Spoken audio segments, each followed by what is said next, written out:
ಸರ್ಕಾರದಿಂದ ಐಎಎಸ್ ಅಧಿಕಾರಿಗಳ ವರ್ಗಾವಣೆಯ ಪರ್ವ ಮುಂದುವರೆದಿದೆ. ಬಾಗಲಕೋಟೆ ಡಿಸಿ ಜಾನಕಿ ಕೆಎಂ ಅವರ ವರ್ಗಾವಣೆ ಆಗಿದೆ. ಆಡಳಿತ ಯಂತ್ರದಲ್ಲಿ ಮೇಜರ್ ಸರ್ಜರಿ ಮಾಡ್ತಾ ಇದೆ ಸರ್ಕಾರ. ಕೆಪಿಎಸ್ಸಿಗೆ ವರ್ಗಾವಣೆ ಮಾಡಿದ್ದಾರೆ ಜಾನಕಿ ಕೆಎಂ ಅವರನ್ನ. ಬಾಗಲಕೋಟೆ ನೂತನ ಡಿಸಿ ಆಗಿ ಸಂಗಪ್ಪ ನೇಮಕಗೊಂಡಿದ್ದಾರೆ. ರಾಜ್ಯ ಸರ್ಕಾರದಿಂದ ಹೊರಡಿಸಿರುವಂತಹ ಆದೇಶ ಆಯಿತು. ಈಗಾಗಲೇ ಅನೇಕ ಐಎಎಸ್ ಅಧಿಕಾರಿಗಳ ವರ್ಗಾವಣೆ ಆಗಿರುವಂಥದ್ದು. ಒಟ್ಟು 16 ಐಎಎಸ್ ಅಧಿಕಾರಿಗಳನ್ನು ಬೇರೆ ಬೇರೆ ಹುದ್ದೆಗಳಿಗೆ ವರ್ಗಾವಣೆ ಮಾಡಲಾಗಿದೆ. ಸದ್ಯ ಬಾಗಲಕೋಟೆ ಡಿಸಿ ಆಗಿ ಸಂಗಪ್ಪ ಅವರು ನೇಮಕ ಆಗಿದ್ದಾರೆ. ಜಾನಕಿ ಕೆಎಂ ಅವರನ್ನ ಈಗಾಗಲೇ ಕರ್ನಾಟಕ ಲೋಕಸೇವಾ ಆಯೋಗದ ಕಾರ್ಯದರ್ಶಿಯಾಗಿ ನೇಮಕ ಮಾಡಲಾಗಿದೆ.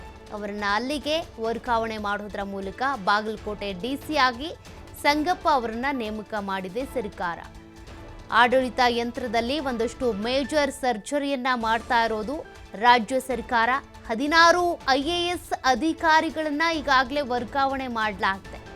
ಬೇರೆ ಬೇರೆ ಕಡೆಗೆ ಅವರನ್ನ ವರ್ಗಾವಣೆ ಮಾಡಿ ಆ ಜಾಗಕ್ಕೆ ಬೇರೆ ಬೇರೆಯವರನ್ನ ಈಗಾಗಲೇ ನೇಮಕ ಮಾಡಲಾಗಿದೆ. ಅದರಲ್ಲಿ ಪ್ರಮುಖವಾಗಿ ಜಾನಕಿ ಕೆಎಂ ಅವರನ್ನ ಕರ್ನಾಟಕ ಲೋಕಸೇವಾ ಆಯೋಗದ ಕಾರ್ಯದರ್ಶಿಯಾಗಿ ನೇಮಕ ಮಾಡಲಾಗಿದೆ. ಜೊತೆಗೆ ಬಾಗಲಕೋಟೆ ಡಿಸಿ ಆಗಿ ಸಂಗಪ್ಪ ಅವರನ್ನ ಈ ಸ್ಥಳಕ್ಕೆ ಈಗಾಗಲೇ ನೇಮಕ ಮಾಡಿದೆ ರಾಜ್ಯ ಸರ್ಕಾರ.